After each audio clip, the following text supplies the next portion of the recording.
नमस्कार दोस्तों, सफलता सुख विद्या चैनल पे आप सभी का स्वागत है। हम सेल ऑफ गुड्स कंटिन्यू कर रहे हैं आज के लेक्चर में। तो लास्ट लेक्चर में हमने देखा था सेल ऑफ गुड्स जो मूवेबल प्रॉपर्टी से डील करता है।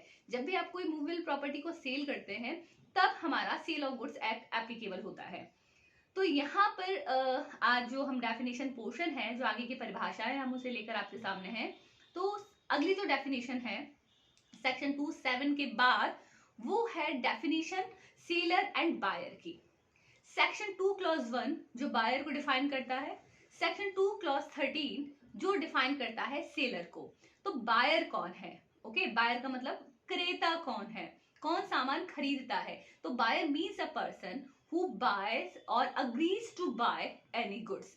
तो वह व्यक्ति जो किसी मूवेबल प्रॉपर्टी को खरीदता है या खरीदने के लिए अग्री होता है, वो व्यक्ति बायर है। यानी ऐसा क्रेता ऐसा व्यक्ति है जो किसी भी चल संपत्ति को खरीदता है, खरीदने के लिए अग्री होता है, तैयार होता है, ओके, खरीदने का करार करता है, वो व्यक्ति भी बायर की डेफिनेशन में आता है।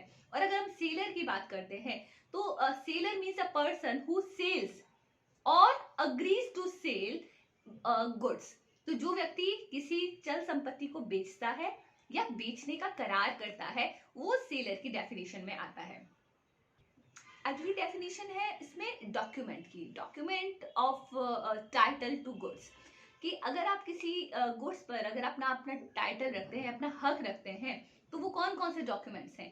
तो सेक्शन 2 क्लॉज 4 में एक लिस्ट दी हुई है कि document of title to goods में क्या क्या चीजें आएंगी। तो कुछ एग्जांपल्स हैं जो आपको याद रखने हैं, परीक्षा में पूछे जाते हैं कि क्या बिल ऑफ लेडिंग ये टाइटल डीड में है। तो जी हाँ, bill of lading, dock warrant, warehouse keeper's certificate. इसके अलावा अगर हम बात करते हैं वार फिंगर्स सर्टिफिकेट और रेलवे रिसिप्ट है, या कोई ऐसा वारंट या कोई ऐसा दस्तावेज जो आपको किसी प्रॉपर्टी पर पोजीशन या आपका हक दिलाता हो या हक दिखाता हो, वो सारे डॉक्यूमेंट्स आपके document of title to goods की डेफिनेशन में आएंगे। तो इसे कहा जाता है हक के दस्तावेज। तो हक के दस्तावेजों की एक बहुत लंबी श्रेणी है। ओके, तो अब अगली जो डेफिनेशन है वो है फॉल्ट की।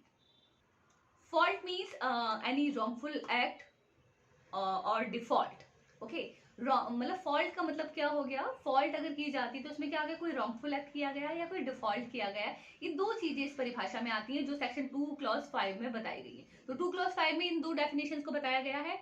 इसके अलावा एक बहुत महत्वपूर्ण परिभाषा है 226 में दे रखी है, वो है फ्यूचर गुड्स की। ठीक है, जो भविष्य का माल या भविष्यवर्ती माल किसे कहा गया है। तो इसमें आपको जो शब्द याद रखने हैं कि future goods means any goods to be manufactured, पहला।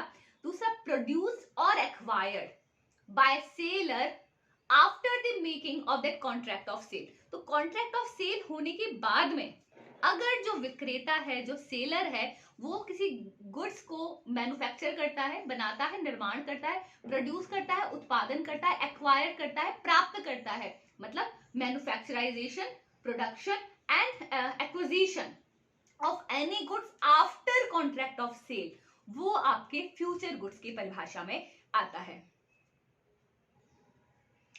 अब अगली डेफिनेशन जो सेक्शन 2 क्लॉज 8 में दे रखी है, मर्केंटाइल एजेंट, जिसे कहा जाता है व्यावसायिक अभिकर्ता।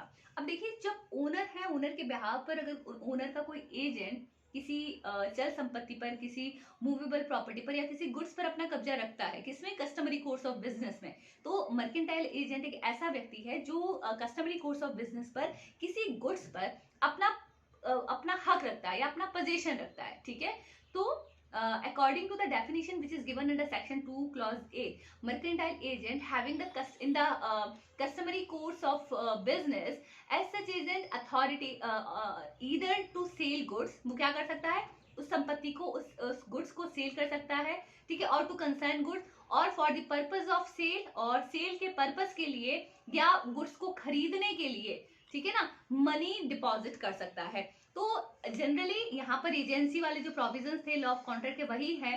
तो व्यावसायिक अभिकर्ता वो है कि maybe I am the owner of particular goods, मैं किसी संपत्ति की ओनर हो सकती हूँ, लेकिन मैंने ए को अपना एजेंट अपॉइंट कर दिया है। तो ए क्या कर सकता है, सामान खरीदने के लिए या हमारा अपना सामान बेचने के लिए, कोई भी कार्य करने में सक्षम है। तो ऐसा व्यक्ति जो उस गुड्स पर अपना पोजीशन रख सकता है, उसे बेच सकता है या खरीद सकता है, किसमें? In the usual course of business, in regular course of business और कस्टमरी कोर्स ऑफ बिजनेस। तो वह व्यक्ति क्या कहलाता है? वह व्यक्ति मर्केंटाइल एजेंट कहलाता है। अगली जो डेफिनेशन, ये सेक्शन 2(9) की डेफिनेशन है जो दी हुई है मर्केंटाइल एजेंट की। और 2(9) के बाद 2(10) में जो डेफिनेशन दे रखी है वो है प्राइस।